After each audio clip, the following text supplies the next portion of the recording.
दोस्तों, अभी नवरात्रि का पावन त्योहार चल रहा है। इस समय हर कोई माँ की भक्ति में सराबोर है।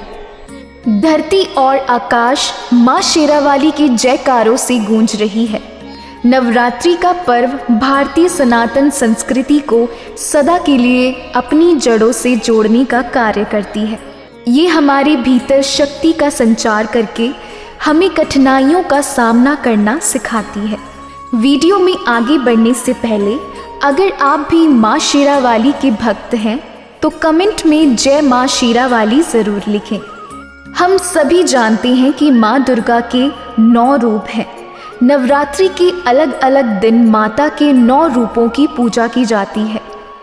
हमने माँ दुर्गा के प्रथम स्वरूप माँ शैलपुत्री के विषय में कंप्लीट वीडियो बनाई है, जिसका लिंक वीडियो के डिस्क्रिप्शन में दिया हुआ है। आज के इस वीडियो में हम देवी दुर्गा के अन्य स्वरूपों के विषय में चर्चा करेंगे। माँ दुर्गा का दूसरा रूप माता ब्रह्मचारिणी का है। अपने इस रूप में माता ने शिव जी को पति के रूप में पाने के लिए हजारों वर्ष तक कठोर तपस्या की थी। इसलिए माता के इस स्वरूप को ब्रह्मचारिणी के रूप में पूजा जाता है। माता ब्रह्मचारिणी को पीले वस्त्र और पीले फूल अत्यंत प्रिय है। कहा जाता है कि माता ब्रह्मचारिणी को चीनी का भोग लगाना चाहिए।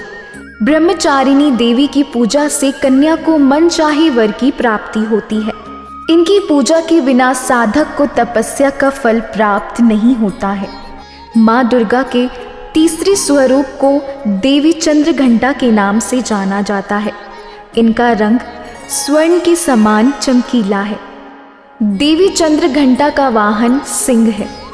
माना जाता है कि माँ चंद्रघंटा को लाल रंग प्रिय है, इसलिए भक्तों को इस दिन लाल रंग का वस्त्र धारण करना चाहिए।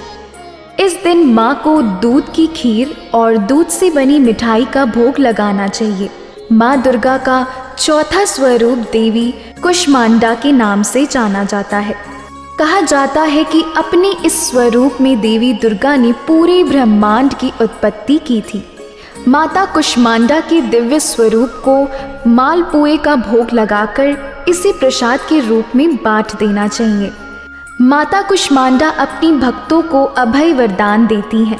इनकी पूजा से बुद्धि और कौशल का विकास होता है। स्कंद माता माँ दुर्गा का 5वां स्वरूप है।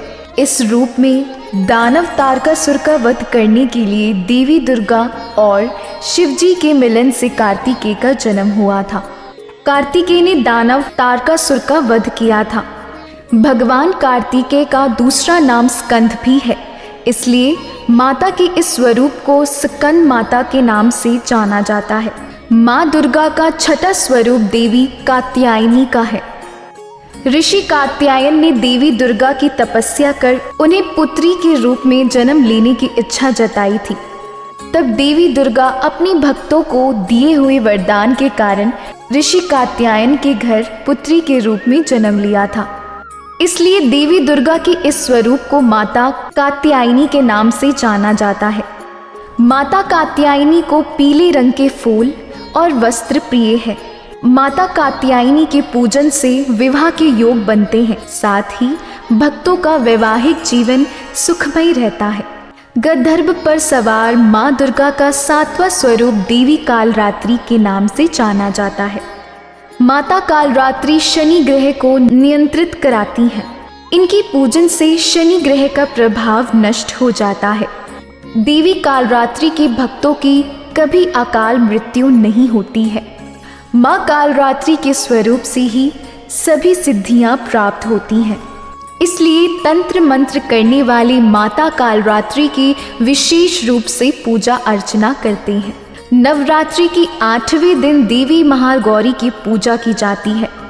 इसी दिन माता के भक्त कन्या पूजन भी करते हैं। माता गौरी का ये स्वरूप अत्यंत गोरा है। इनकी 4 भुजाएं हैं और माँ बैल की सवारी करती हैं। देवी दुर्गा का ये स्वरूप शांत स्वभाव का है। विधि पूर्वक देवी महागौरी की पूजन से भक्तों के पाप नष्ट हो जाते हैं और उनके अंदर भक्ति की भावना जागृत होती है। माँ दुर्गा के 9वें स्वरूप को देवी सिद्धिदात्री के नाम से जाना जाता है। ये सभी प्रकार की सिद्धियों को देने वाली हैं। भगवान शिव के अर्धनारीश्वर रूप में देवी सिद्धिदात्री ही विराजमान रहती हैं। अपने इस रूप में माँ दुर्गे भक्तों की सभी मनोकामना को पूर्ण करती हैं। कहा जाता है कि महादेव ने भी विधि पूर्वक माता के पूजन करने से अष्ट सिद्धियां प्राप्त की थीं। माँ सिद्धिदात्री कमल पर विराजमान है। माँ सिद्धिदात्री की पूजा केवल मानव ही नहीं बल्कि गंधर्व, यक्ष, देवता और असुर भी माता के इस स्वरूप की पूजा करते हैं। माँ सिद्धिदात्री को तिल का भोग लगाना चाहिए। ऐसा करने से किसी भी प्रकार की अनहोनी से बचा जा सकता है। अगर आप भी माँ शेरावाली की शक्ति पर भरोसा रखते हैं तो कमेंट में जय माँ शेरावाली ज़रूर लिखें। अगर आप सनातन धर्म से जुड़े फैक्ट्स जानना चाहते हैं तो वीडियो को लाइक और चैनल को सब्सक्राइब ज़रूर करें। जय माता दी भक्तों।